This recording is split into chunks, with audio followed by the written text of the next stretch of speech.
ലോകരാഷ്ട്രീയത്തിലെ യഥാർത്ഥ യുദ്ധം നടക്കുന്നത് വെടിയുണ്ടകൾ കൊണ്ടല്ല, മറിച്ച് ബാങ്ക് അക്കൗണ്ടുകൾ കൊണ്ടും വ്യാപാര കരാറുകൾ കൊണ്ടുമാണ്. മിസൈലുകളേക്കാൾ മാരകമായ ആയുധമായി സാമ്പത്തിക ഉപരോധങ്ങൾ മാറുമ്പോൾ ലോകം കാത്തിരിക്കുന്ന ആ വമ്പം പോരാട്ടം തുടങ്ങിക്കഴിഞ്ഞിരിക്കുകയാണ്. അമേരിക്കയും ചൈനയും തമ്മിലുള്ള പോരാട്ടം. ചൈനീസ് കമ്പനികളെ തകർക്കാൻ അമേരിക്ക പുതിയ ഉപരോധങ്ങൾ നീട്ടുമ്പോൾ ചൈനയിൽ നിന്ന് വന്ന മറുപടി ലോകത്തെ അമ്പരപ്പിച്ചിരിക്കുകയാണ്. വെറും ഒരു പ്രതിഷേധമല്ല, മറിച്ച് അമേരിക്കയുടെ നെഞ്ചത്ത് വിരൽ ചൂണ്ടി ചൈന ചോദിക്കുകയാണ്, ഞങ്ങളുടെ വളർച്ച തടയാൻ നിങ്ങൾ ആരാണ്? ഞങ്ങളുടെ കമ്പനികളെ ഞങ്ങൾ സംരക്ഷിക്കും, എന്ത് വില കൊടുത്തു? എന്നാൽ ചൈനയുടെ ഈ ഉറച്ച പ്രഖ്യാപനം അമേരിക്കൻ ആധിപത്യത്തിന്റെ അന്ത്യമാണോ, അതോ പുതിയൊരു സാമ്പത്തിക ശീതയുദ്ധത്തിന്റെ തുടക്കമാണോ? വൻശക്തികൾ കൊമ്പുകോർക്കുന്ന ഈ പോരാട്ടത്തിന്റെ അണിയറ വിശേഷങ്ങളിലേക്ക് നമുക്കൊന്ന് കടക്കാം. ഇത് സാധാരണ നയതന്ത്ര പ്രതിഷേധമല്ല. വർഷങ്ങളായി അമേരിക്കയുടെ സാമ്പത്തിക സമ്മർദ്ദ രാഷ്ട്രത്തെ സൂക്ഷ്മമായി നിരീക്ഷിച്ചിരുന്ന ചൈന ഇപ്പോൾ കൂടുതൽ തുറന്ന വെല്ലുവിളിയിലേക്ക് നീങ്ങുന്നതിന്റെ സൂചനയാണ്. പ്രത്യേകിച്ച് ഇറാനെ ചുറ്റിപ്പറ്റിയുള്ള പുതിയ സംഘർഷ സാഹചര്യത്തിൽ അമേരിക്കയുടെ പരമാവധി സമ്മർദ്ദ തന്ത്രത്തെ ചൈന നേരിട്ട് ചോദ്യം ചെയ്യുകയാണ്. അതുകൊണ്ട് തന്നെ ഈ വിഷയത്തെ വെറും ഉപരോധ വാർത്തയെ മാത്രം കാണാൻ കഴിയില്ല. ആഗോള ശക്തി സമവാക്യങ്ങൾ മാറുന്ന നിർണായക സൂചനയായാണ് പല വിശകലന വിദഗ്ധരും ഇതിനെ കാണുന്നത്. സംഭവങ്ങളുടെ തുടക്കം അമേരിക്കൻ ട്രഷറി വകുപ്പ് പ്രഖ്യാപിച്ച പുതിയ ഉപരോധങ്ങളിലൂടെയാണ്. ഇറാന്റെ ഷാഹെ ഡ്രോണുകൾക്കും ബാലിസ്റ്റിക് മിസൈൽ പദ്ധതികൾക്കും ആവശ്യമായ സാങ്കേതിക സഹായം, അസംസ്കൃത വസ്തുക്കൾ, ധനകാര്യ പിന്തുണ എന്നിവ നൽകിയെന്നാരോപിച്ച് 10 വ്യക്തികളെയും കമ്പനികളെയും അമേരിക്ക കരിമ്പട്ടികയിൽപ്പെടുത്തി. ഇവയിൽ പ്രധാനപ്പെട്ട ചില കമ്പനികൾ ചൈനയിലും ഹോങ്കോങ്ങിലും ആസ്ഥാനമായി പ്രവർത്തിക്കുന്നവയായിരുന്നു. ഇറാന്റെ സൈനിക വ്യാവസായിക ശേഷി ദുർബലപ്പെടുത്തുകയാണ് ഈ നടപടിയുടെ ലക്ഷ്യമെന്നാണ് അമേരിക്കയുടെ വിശദീകരണം. എന്നാൽ ഈ ഉപരോധങ്ങളുടെ രാഷ്ട്രീയ പശ്ചാത്തലം അതിനേക്കാൾ ആഴമുള്ളതാണ്. കഴിഞ്ഞ ഏതാനും വർഷങ്ങളായി അമേരിക്ക ഇറാനെ സാമ്പത്തികമായി ഒറ്റപ്പെടുത്താനുള്ള ശ്രമങ്ങൾ ശക്തമാക്കിയപ്പോൾ ചൈന മറുവശത്ത് ഇറാനുമായുള്ള സാമ്പത്തിക ഊർജ്ജ ബന്ധങ്ങൾ കൂടുതൽ ശക്തിപ്പെടുത്തുകയായിരുന്നു. പ്രത്യേകിച്ച് പാശ്ചാത്യ ഉപരോധങ്ങൾക്കിടയിലും ഇറാനിൽ ക്രൂഡ് ഓയിൽ വാങ്ങാൻ തുടരുന്ന ഏറ്റവും വലിയ ശക്തിയായി ചൈന മാറി. ഇതോടെ അമേരിക്കയ്ക്ക് വ്യക്തമായി മനസ്സിലായി, ഇറാനെ പൂർണ്ണമായി സാമ്പത്തികമായി മുട്ടുകുത്തിക്കണമെങ്കിൽ ആദ്യം ചൈനയുടെ പിന്തുണ തടയേണ്ടി വരും. ഇവിടെയാണ് പുതിയ സംഘർഷത്തിന്റെ യഥാർത്ഥ കേന്ദ്രം രൂപപ്പെടുന്നത്. അമേരിക്കയുടെ കാഴ്ചപ്പാടിൽ ഇത് ആഗോള സുരക്ഷയും ആയുധ വ്യാപനം തടയൽ എന്നതുമായ വിഷയമാണ്. എന്നാൽ ചൈനയുടെ കാഴ്ചപ്പാടിൽ ഇത് മറ്റൊരു രാജ്യത്തിന്റെ ആഭ്യന്തര നിയമങ്ങൾ ലോകമെമ്പാടുമുള്ള കമ്പനികൾക്ക് നിർബന്ധിപ്പിക്കാനുള്ള അമേരിക്കൻ ശ്രമമാണ്. അതുകൊണ്ട് തന്നെ ചൈനീസ് വിദേശകാര്യ മന്ത്രാലയ വക്താവ് ജുവോ ജെയ്ക്കും വളരെ കടുത്ത ഭാഷയിലാണ് പ്രതികരിച്ചത്.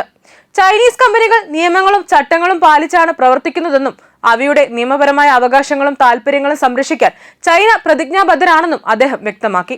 ഈ പ്രസ്താവനയിലെ ഏറ്റവും ശ്രദ്ധേയമായ ഭാഗം മറ്റൊന്നായിരുന്നു. യുദ്ധം ഉപയോഗിച്ച് മറ്റു രാജ്യങ്ങളെ അപകീർത്തിപ്പെടുത്തുന്നതിനു പകരം പോരാട്ടം വീണ്ടും ആരംഭിക്കാതിരിക്കാൻ ശ്രമിക്കുകയാണ് അടിയന്തര മുൻഗണന എന്നായിരുന്നു ചൈനയുടെ പരോക്ഷ വിമർശനം. ഇത് വെറും നയതന്ത്ര ഭാഷയല്ല, അമേരിക്കയുടെ ഇറാൻ നയത്തെ തുറന്ന രാഷ്ട്രീയ ആക്രമണമായിരുന്നു അത്. പ്രത്യേകിച്ച് ട്രംപ് ഭരണകൂടം ഇറാനെതിരെ ശക്തമായ സാമ്പത്തിക സമ്മർദ്ദം തുടരുന്ന സമയത്താണ് ചൈന ഇത്തരമൊരു നിലപാട് എടുത്തിരിക്കുന്നതെന്നത് അതീവ നിർണായകമാണ്. ഇവിടെ മറ്റൊരു വലിയ തന്ത്രപരമായ മാറ്റം ലോകം ശ്രദ്ധിക്കുകയാണ്. അമേരിക്കയുടെ ദ്വിതീയ ഉപരോധങ്ങൾ എന്ന ആയുധം വർഷങ്ങളായി ലോക സാമ്പത്തിക സംവിധാനത്തിൽ വൻ സ്വാധീനം ചെലുത്തിയിരുന്നു. ഒരു രാജ്യം അമേരിക്കൻ ഉപരോധങ്ങൾ ലംഘിച്ചാൽ ആ രാജ്യവുമായി ഇടപഴകുന്ന മറ്റ് വിദേശ കമ്പനികൾക്കും ബാങ്കുകൾക്കും അമേരിക്കൻ വിപണിയിൽ പ്രവേശനം നിഷേധിക്കാമെന്ന ഭീഷണിയാണ് അതിന്റെ അടിസ്ഥാനം.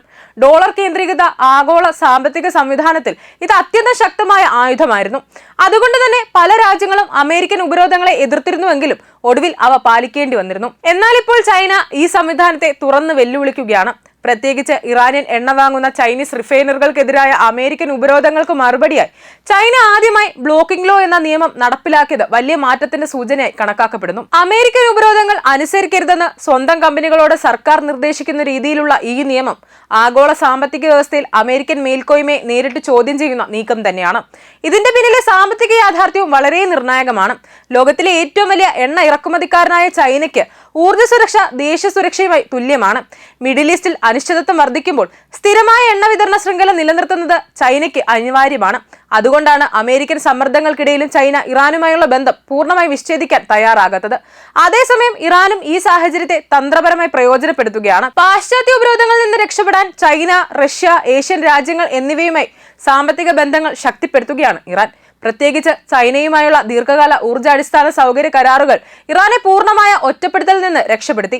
അതുകൊണ്ട് തന്നെ അമേരിക്കയ്ക്ക് ഇപ്പോൾ വ്യക്തമായ ആശങ്കയുണ്ട്.